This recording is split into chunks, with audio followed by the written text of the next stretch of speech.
예수 내 맘에 오시니 물밀듯 내 맘에 기쁨이 넘치는 주 예수 내 맘에 오시니 주 예수 내 맘에 들어와 계신 후 망령된 행실을 끊고 머리털보다 더 많던 내 죄가 눈보다 더 휘어졌네. 주 예수 내 맘에 오시니 주 예수 내 맘에 오시니 물밀듯 내 맘에 기쁨이 넘치는 주 예수 내 맘에 오시니 내 맘의 소망을 든든히 가지는 주 예수 내 맘에 오시니 의심의 구름이 사라져 버림도 주 예수 내 맘에 오시니 주 예수 내 맘에 오시니 주 예수 내 맘에 오시니 물밀듯 내 맘에 기쁨이 넘치는 주 예수 내 맘에 오시니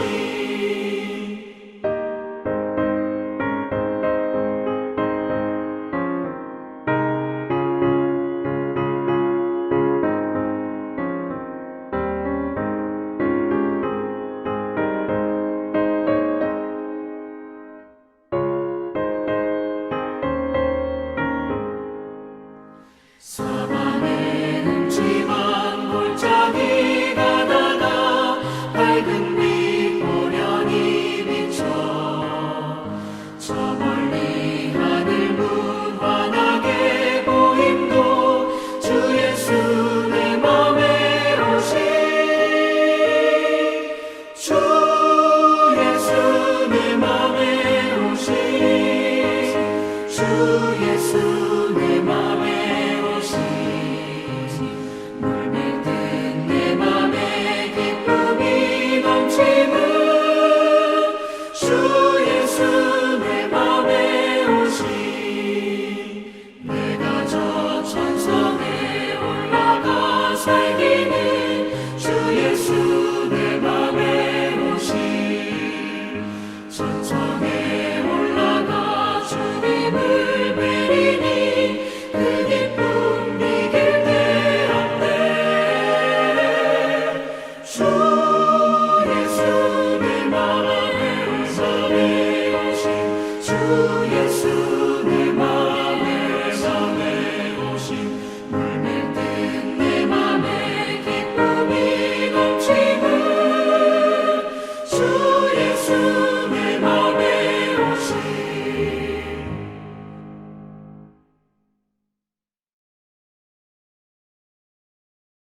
하나님의 은혜와 평강이 오늘도 우리 사랑하는 성도들의 삶의 자리마다 충만히 임하시길 기원합니다. 기도하겠습니다. 하나님 아버지, 한 주의 마지막 날인 토요일 아침 하나님의 말씀 앞에 함께 모이게 하시니 감사합니다. 지난 한 주를 돌아볼 때 예배로 시작했고 흩어진 교회로 살아왔던 시간들이었는데 돌아보니 참 부족했고 연약했고 미련했고 참 우리의 발걸음이 어리석은 곳으로 향했던 적이 많았던 것을 고백을 합니다. 우리를 용서하시고 오늘 또다시 말씀 앞에 우리를 세울 때에 겸허하게 받아 우리 자신을 살필 뿐만 아니라 다시 하나님의 말씀대로 살겠다 결단하는 귀한 이 아침이 되게 하옵소서. 내일 거룩한 주일입니다.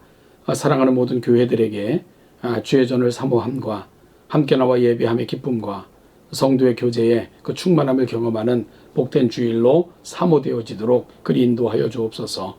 오늘도 말씀을 들을 때 깨달음을 주시고 그 말씀 가운데 주의 거룩한 뜻을 깨닫고 그 말씀을 붙들고 살겠다 결단하는 귀한 이 아침 되게 하옵소서. 감사드립니다. 예수님의 이름으로 기도합니다. 아멘. 오늘 보실 하나님의 말씀은 누가복음 19장입니다. 1절 말씀부터 10절 말씀을 보겠습니다. 누가복음 19장 1절로 10절 같이 봅니다. 예수께서 여리고로 들어가 지나가시더라. 삭개오라 이름하는 자가 있으니 세리장이요 또한 부자라.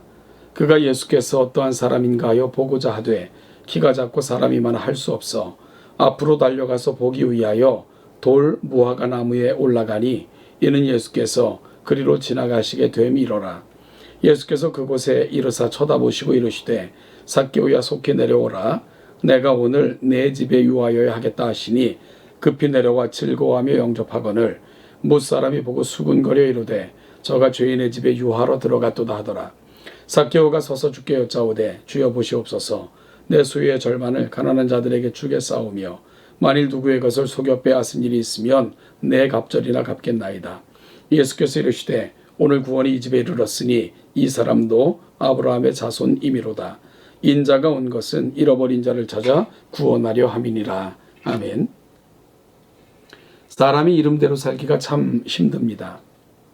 부모님들은 최선을 다해 우리 자녀들이 이런 인생이 되었으면 좋겠다 생각하며 이름을 짓지만 그렇게 살기가 여간 힘든 것이 아닙니다.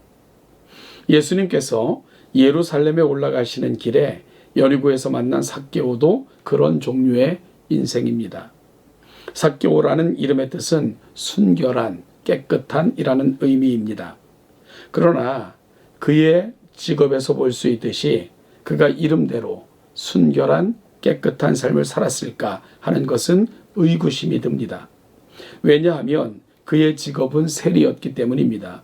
물론 직업을 폄하하는 것 아닌데요. 당시 상황이 그랬다 말씀드리는 것입니다. 당시 세리들은 이렇게 불려졌습니다. 허가받은 도둑들.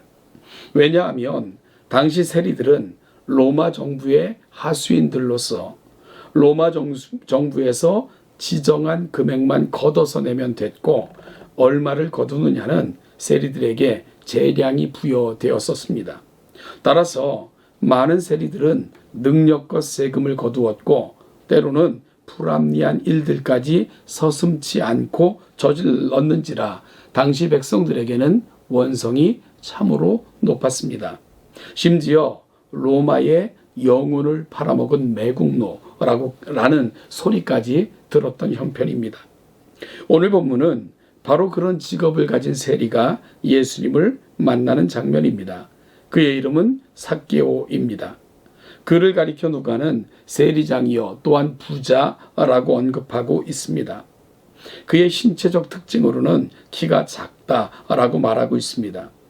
성경에서 키가 작다와 같이 특별한 언급은 그 부분에 대한 매우 큰 강조로 여겨지는 표현들입니다.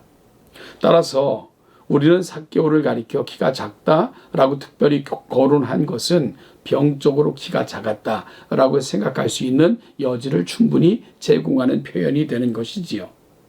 그런 신체적인 핸디캡을 갖고 있었던 삭개오가 세리장의 지위에까지 올라간 것을 보면 그가 어떠한 삶을 살았을까를 짐작하게 해주며 그가 부자였다라는 말 속에서 다른 세리들과 별반 다를 것이 없는 가치관을 갖고 살았을 것이다 하는 것을 추측하게 만들어줍니다.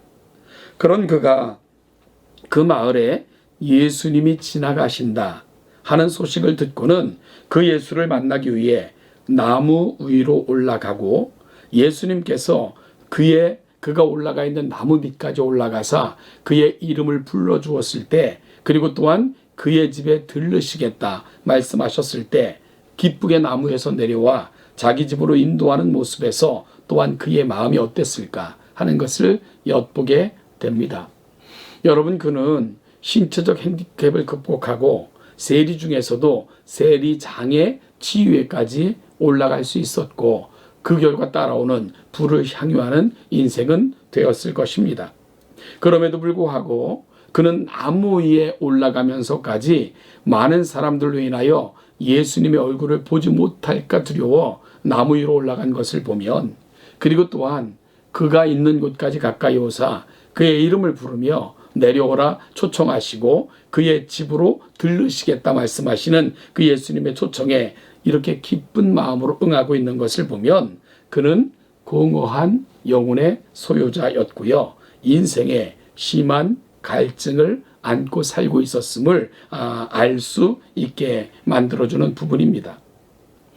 그런 그를 예수님께서 만나주신 것입니다. 그러자 그는 진정한 인생의 갈증을 해결받게 된 것이죠.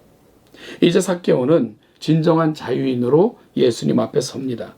그리고는 다음과 같은 고백을 그의 집에서 예수님께 쏟아냈습니다. 주여 보시옵소서, 내 소유의 절반을 가난한 자들에게 주겠사오며 만일 누구의 것을 속여 빼앗은 일이 있으면 내 갑절이나 갚겠나이다. 삭개오는 자신의 소유의 절반을 뚝 떼어 가난한 자들에게 주겠다고 선언했습니다. 그리고 누구의 것을 속여 빼앗은 것이 있다면 4배나 갚겠다고 고백했습니다. 말씀드린 것처럼 당시 세리들은 허가받은 도둑들이라고 일컬어졌다 말씀드렸습니다. 그럼 그가 부자가 될 때까지 증식된 많은 재산은 불이한 방법으로 취득했을 가능성이 매우 높습니다. 그래서 삭개오의 집에 예수님이 들어가셨을 때 사람들은 저가 죄인의 집에 들어가셨다라고 수군거렸던 것이 이를 뒷받침해 주는 것이고요. 따라서 속여 빼앗은 것이 있다면 4배나 갚겠다라는 말 속에는 어찌 보면 스스로 파산을 선언하는 말처럼 들릴 수도 있습니다. 그러나 비록 재산은 줄고요. 심지어 파산을 당할 수도 있는 상황이지만 그 어떤 것도 삭개오의 기쁨과 감격을 빼앗아갈 수는 없었습니다. 이런 삭개오에게 주님은 선언하셨습니다. 오늘 구원이 이 집에 이르렀으니 이 사람도 아브라함의 자손이미로다. 인자에 온 것은 잃어버린 자를 찾아 구원하려 함이니라. 예수님께서는 위대한 구원으로 삭개오를 초청하셨고 그에게 이 위대한 구원이 임했음을 선언하셨습니다. 그러면서 이 땅에 오신 이유를 인자가 온 것은 잃어버린 자를 찾아 구원하려 함이니라 라고 선언하셨습니다. 앞선 부분에서 우리는 맹인을 치유하시는 예수님을 살펴봤습니다. 사람들은요, 그가 부르짖자 예수 만나겠다고 외치자 조용하라 꾸짖었습니다. 그러나 예수님은 그 맹인을 그냥 지나치지 않으셨습니다. 오늘 삭개오도 사람들이 너무 많아서 예수님의 얼굴조차 볼 수 없는 그런 상황으로 내몰려있는 상황이었습니다. 여러분, 그럼에도 불구하고 예수님은 나무 위에까지 기어 올라가 웅크리고 있는 삭개오 앞으로 다가가셨습니다. 그리고 그의 이름을 불러주셨고요. 그를 위대한 구원으로 초청해 주셨습니다. 한마디로 주님께서 갈릴리를 떠나 예루살렘으로 올라가시는 길은 작은 자, 소외된 자, 외면당한 자를 만나 구원하시는 길처럼 보입니다. 이것이 주님께서 마지막까지 보여주신 모습입니다. 그리고 어찌 보면 이것이 제자의 길이라고 말씀하시며 친히 모범을 보여주고 계신 것이고요. 사랑하는 여러분, 그러면 교회가 또한 제자로 부름받은 우리가 가야 되는 길은 어디일까요? 누군가 지금 교회는 사업가 노릇, 기업이 되었다는 말을 씁쓸하게 되뇌이는 그런 시대가 됐습니다. 이 말들을 다시 한번 생각해 보아야 합니다. 여러분, 기업도 그렇게 해서는 안 되는데 교회는 세습을 일삼고 있고요. 온갖 기회를 자녀들이나 주변 사람들에게 향유하고 있는 것을 보게 됩니다. 그렇게 한국 교회는 사회로부터 점점 외면당하는 그런 형편이 되었고요. 교회가 가야 될 곳, 우리가 회복해야 하는 것, 제자로서 우리가 있어야 될 자리, 그것은 주님께서 갈릴리를 떠나 예루살렘으로, 그것도 고난이 기다리는 길, 순환이 기다리는 길, 죽음이 기다리는 길, 그럼에도 불구하고 멈출 수 없었던 길, 그 길을 가시면서 보여주셨던 모습, 그것을 교회는 다시금 회복해야 됩니다. 그리고 교회로 부름받은 우리도 주님이 보여주신 그 모습을 회복해야 됩니다. 교회는 성육신해야 됩니다. 제자로서 우리도 세상 속으로 성육신해야 됩니다. 그리고 가난하고 소외되고 외롭고 지친 영혼들을 만나주시고 회복시켜주시고 위대한 구원으로 초청하사 그들에게 진정한 기쁨이 회복되게 하셨던 것처럼 교회 역시 이 사명을 다시 감당하겠다 결심하는 자리로 나아가야 됩니다. 그럴 때 하나님께서는 교회를 통해 위대한 역사를 또다시 시작하실 것입니다. 삭개오는 깨끗한 정결한이라는 이름을 가진 자였습니다. 그런데 그의 삶은 그렇지 못했죠. 그런데 예수님께서 찾아오자 이름대로 회복되는 놀라운 은혜를 경험할 수 있었습니다. 우리는 성도입니다.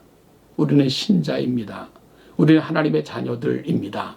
여러분 이름대로 살아야 되지 않겠습니까? 그러기 위해 오늘도 그 은혜를 간절히 구하며 은혜가 이끌어가는 인생, 그 은혜가 삭개오의 고백을 만들어냈던 것처럼 우리의 고백도 하나님이 원하시는 기뻐하시는 곳으로 다시 나아가는 복된 회복이 이끌을 이 아침도 간절히 소망합니다.